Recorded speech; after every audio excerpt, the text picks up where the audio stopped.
Salam, selamat pagi. Renungan Selasa 9 Juli 2024. Perenungan kita di pagi ini dengan teks Kisah Para Rasul pasal 16 ayat 1 sampai 21. Tema menjadi pemberita Injil. Bapak, Ibu, saudara-saudari yang diberkati oleh Tuhan, penting kita menyadari bahwasannya bukan hanya tugas gereja dan bukan juga tugas pendeta atau pelayan gereja dan para pengurus gereja, melainkan memberitakan Injil adalah tugas kita sebagai orang percaya kepada Tuhan Yesus Kristus yang sebagai penyelamat hidup kita. Sesungguhnya gereja yang hidup bukanlah gedung yang terlihat mewah dan banyaknya jemaat di dalamnya setiap beribadah, melainkan sesungguhnya gereja yang hidup itu adalah kehidupan kita sehari-hari. Pagi ini kita merenungkan bagian firman Tuhan mengenai menjadi pemberita Injil. Berarti ini menyangkut kehidupan kita dan pertumbuhan iman kita hari lepas hari. Allah menebus kita dan menyelamatkan kita dari dosa dengan tujuan yang amat mulia, yaitu menjadi terang yang menerangi kegelapan.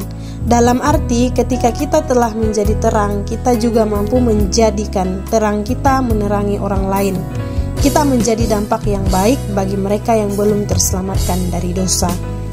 Ada 3 hal yang menjadi perenungan kita pagi ini mengenai pribadi seorang pemberita Injil. Hal ini sangat penting untuk kita miliki dan kita pelajari agar kita menjadi pemberita Injil yang hidup dan mampu menghasilkan dampak baik dan positif bagi pekerjaan Tuhan. Yang pertama, pergi.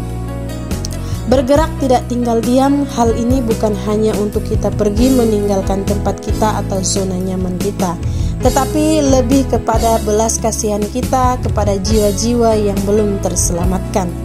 Menjadi pemberita Injil yang hidup mampu memperhatikan, melihat dan mengerjakan apa yang ada di sekitarnya, melihat dengan belas kasihan bagi mereka yang membutuhkan keselamatan dari Allah. Tidak membuang waktu untuk tinggal diam di tempat, melainkan bergerak dan pergi menjadi pemberita Injil yang membawa jiwa datang bagi kemuliaan Tuhan. Yang kedua, bersedia dalam segala keadaan. Hal ini akan teruji ketika kita mampu memprioritaskan keutamaan kita sebagai anak-anak Allah. Dalam keadaan suka dan duka, dalam keadaan apapun kita mampu memberikan waktu dan bersedia memberitakan kebaikan Tuhan dalam perjalanan hidup kita.